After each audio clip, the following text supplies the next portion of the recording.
Por 9 votos a 2, o Supremo invalida a tese do marco temporal.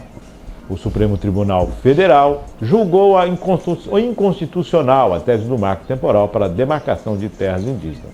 A decisão foi obtida ontem, após a 11ª sessão para julgar o caso. Pela decisão, fica invalidada a tese que é defendida por proprietários de terras. Antes do resultado, conhecido ontem, as decisões da Justiça poderiam fixar que os indígenas somente teriam direito às terras que estavam em sua posse no dia 5 de outubro de 1988, data da promulgação da Constituição Federal, ou que estavam em disputa judicial na época. O último voto da sessão foi proferido pelo presidente da Corte, a ministra Rosa Weber. Segundo a ministra, a Constituição garante que as terras tradicionalmente ocupadas pelos povos indígenas são habitadas em caráter permanente e fazem parte do seu patrimônio cultural, não cabendo a limitação de um marco temporal. Eu afasto a tese do marco temporal, acompanhando na íntegra o voto do ministro Fachin, reafirmando que a jurisprudência da Corte Interamericana dos Direitos Humanos aponta que a posse tradicional como fator de reconhecer os indígenas os direitos das suas terras, declarou a ministra. O resultado do julgamento foi obtido com os ministros Alexandre de Moraes, Luiz Roberto Barroso, Edson Fachin, Cristiano Zanin, Dias Toffoli, Luiz Fux e Gilmar Mendes. Nunes Marques e André Mendonça se manifestaram a favor do marco temporal. Na quarta-feira, dia 27, a próxima sessão do julgamento, os ministros vão definir outras questões acerca desse tema. Entre os pontos que serão debatidos está a possibilidade de indenização a particulares que adquirirem terras de boa-fé.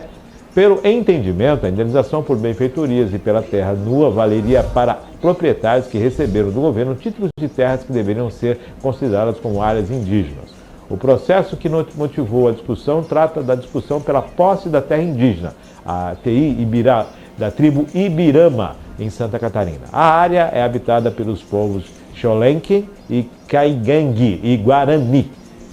E a posse dessa parte da terra é questionada pela Procuradoria do Estado. As informações são da Agência Brasil. 1988 foi a Constituição. Eu lembro, quando falo dessa época, eu lembro de Ulisses Guimarães. Né?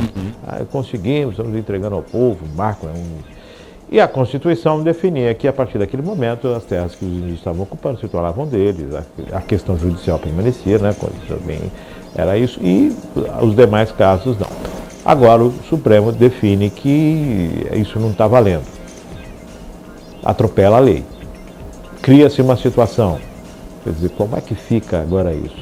A gente estava discutindo ontem aqui, nós temos áreas em que os índios ocuparam. Quais são as áreas que os índios ocuparam? Todo o Brasil era ocupado pela área indígenas. Os povos originários ocupavam todo o Brasil.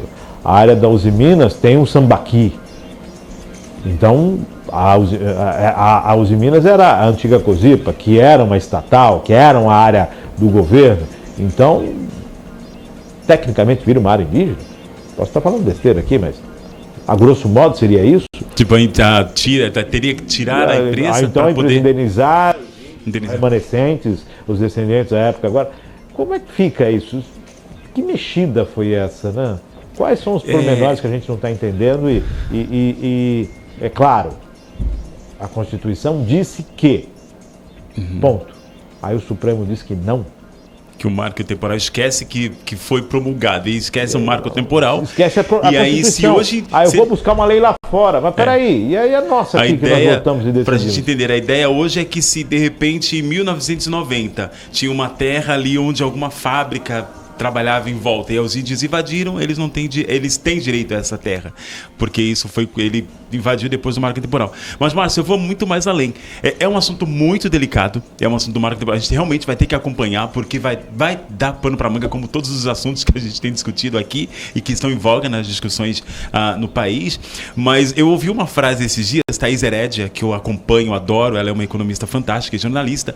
Ela fala assim que ela foi buscar fontes dessa informação por conta dessa indenização, né? Porque ali diz, né, no contexto diz que talvez o governo tenha que pagar uma indenização a essas pessoas que tomaram essas terras e vão precisar sair, porque são terras indígenas ou não. Tem que se levantar esse mapeamento para ter certeza do que está sendo feito, quando foi feito. É um trabalho muito minucioso, muito técnico e muito complexo.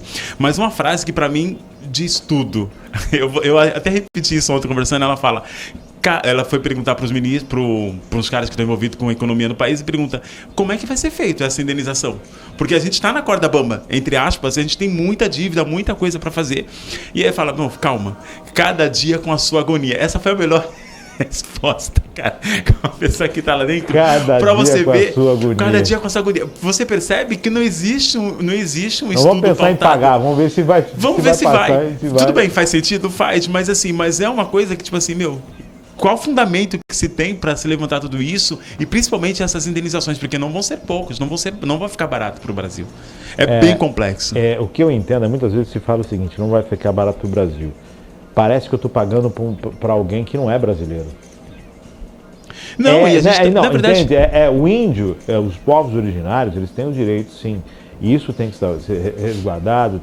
Só que o mundo foi outro. Nós estamos em outra situação, em outro momento, em outra sociedade, que precisa, sim, observar os povos originários, precisa, sim preservar as terras, deixar a invasão, os garimpos ilegais, o roubo de metais preciosos, o roubo de pedras preciosas, o roubo de ouro.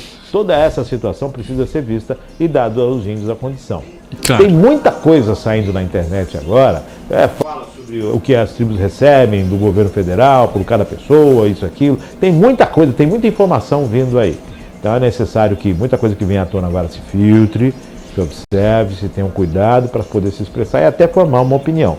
Mas essa questão de você ir contra a Constituição de 88, definir algo, é o que se está discutindo sobre o Supremo há muito tempo. O Supremo está vindo acima isso que eu ia falar agora. Do Legislativo. Gente, a Constituição, se tem alguma coisa que tem que ser alterada, é lá. Lei é lei. Mas a interpretação, eu vou por aqui, eu vou por ali, tudo bem. Então, vamos começar a observar. Vamos ver se vão ter fundamento para essa interpretação. Mas, na verdade, eles já anularam isso. E o pessoal fica, mas como é que está isso? Agora, está tramitando no Congresso a questão do impeachment. Impeachment para ministro, impeachment para vice-presidente, impeachment para todo mundo. E as regras estão mudando e a agilidade também. Então, está rolando. Se alguém fizer alguma coisa errada, tomar alguma decisão que seja contrária ao que determina as 4 linhas da Constituição, está lá. É muito complicado porque realmente, como você disse, nesse caso, o STF ele já tomou uma decisão e assinou embaixo. E os ministros assinaram embaixo essa decisão de não dar vazão ao marco temporal. E por outro lado, os senadores ainda vão discutir isso no Senado. E aí, se a decisão for contrária, e aí vai ter um choque muito grande de conflito. O que prevalece é o Senado, o que prevalece é a Constituição. Deveria ser. Pelo menos é o que a gente entende pelo que está escrito lá na Constituição de 88. Mas a gente vai ter pano para manga. Então eu vou puxar um recurso lá fora. Peraí, está lá fora o recurso, então o Senado observa a lei que está lá fora e vê se dá para aplicar aqui. Porque a gente sabe que o STF, ele, os casos jurídicos, eles estão lá, eles estão acima de tudo e agora eles estão querendo superar a Constituição e o Senado e as decisões políticas. Já deu pano para manga, agora vamos ver o que vai ser um assunto bem delicado. Bem polêmico.